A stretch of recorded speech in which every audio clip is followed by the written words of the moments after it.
Welcome to SPY Spotlight, where I shine the light on some of my favorite guests and topics I think you'll enjoy.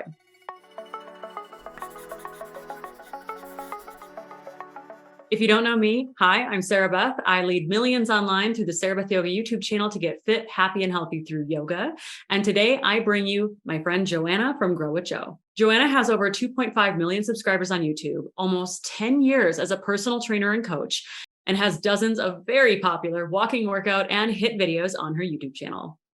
I know many of you do yoga at home, but do you do any other styles of fitness? Let me know in the comments below, and I'll let you know what I do too. Now, let's get to it. Today, we're talking about at-home cardio.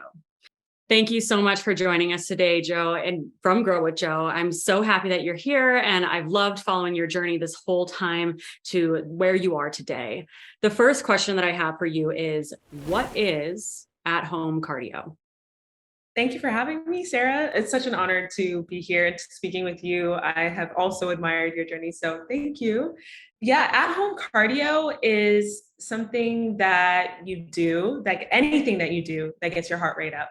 So if you are walking, if you're dancing, doesn't matter what you're doing, it's something that gets your heart rate up. Cardio is literally cardiovascular, your heart rate. So anything, it could be anything. What are the different types of at-home cardio? So I teach several styles of at-home cardio. I do HIIT workouts, Tabata workouts. I do dance workouts, walking on the spot. And that's where I do 1, 2, 3, even 5-mile cardio workouts. So it can come in so many different forms, but the idea is to get your heart rate up, to get you feeling good, and to get a good sweat on after. I love it. I do a lot of walking in my own personal at-home cardio, and I've also been a huge fan of HIIT and Tabata at different times in my life as well. What are the benefits of at-home cardio? The first benefit I can think of is the fact that you don't have to drive to the gym. You don't have to get up and physically overcome that barrier of, I have to put my clothes on, I have to get in the car, I have to drive to the gym and get there and then get started. At-home cardio is something that you can do anytime, anywhere in your house. You can have a small space. It's literally no excuses. And so that is a huge benefit. Another benefit is that you're going to be, with the increase in your heart rate, you're going to be helping your general health. You're going to be in a better mood. If you work from home, especially, you're going to be able to concentrate better throughout the rest of the day.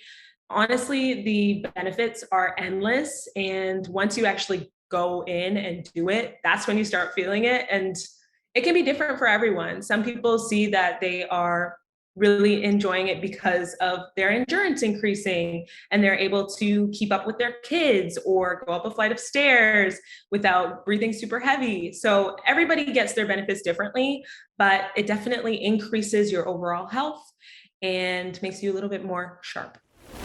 Do you need equipment to do at-home cardio? You don't need any equipment to do at-home cardio. You can add small weights or even a kettlebell, or if you want to increase the intensity, but by no means do you need equipment.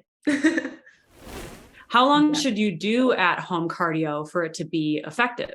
It can be effective no matter how much you do or what length you do. It depends what your goals are. So if you are looking to lose weight, I would suggest doing at least 20 to 30 minutes a day with 1 or 2 rest days in between throughout the week. But if you are doing it for the benefits of gaining confidence and gaining focus, mental clarity, then even 5 to 10 minutes a day will make a huge difference. I love that. I always say 5 minutes a day is better for you than 1 hour once a week. And it applies to at-home cardio too. How would you mix yoga and at-home cardio? Yoga is a really great way to segue into at-home cardio and is a great way to end at-home cardio. So I would do it as I would do the dynamic type of yoga. So I would go into a warm-up, get my body moving, getting it flowing. And then I would go into the cardio workout where it's a little bit more intense. You're going for that spike in your heart rate. You're going for that sweat, for that extra bit of energy, letting that all out. And then I would finish with a static yoga cool down. That's what I learned from you. Yeah. So you could do it in the same workout, essentially. Yeah.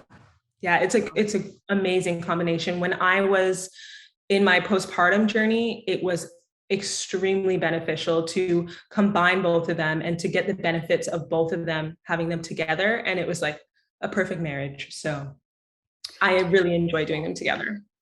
I did the same thing in my postpartum journey where I was using yoga as that warm up and as that cool down, but really leaning on that at home cardio to release all of that excess and really process like stress. And I mean, you have so much going on in postpartum.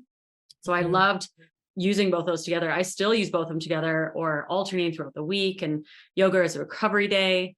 I do think that they're really great for each other. And I'm glad that we're friends. Yeah, me too. Thank you so Thank much. you so much for joining me. Oh, well. Oh, thank you. Thank you. If you want to improve your fitness and overall yoga practice with at-home cardio, then check out Grow with Jo using the first link in the description or the comments below for a free workout from Jo. And don't forget to share what you do for your fitness and yoga practice in the comments down below, and I'll share what I do too. Have a great day. Namaste.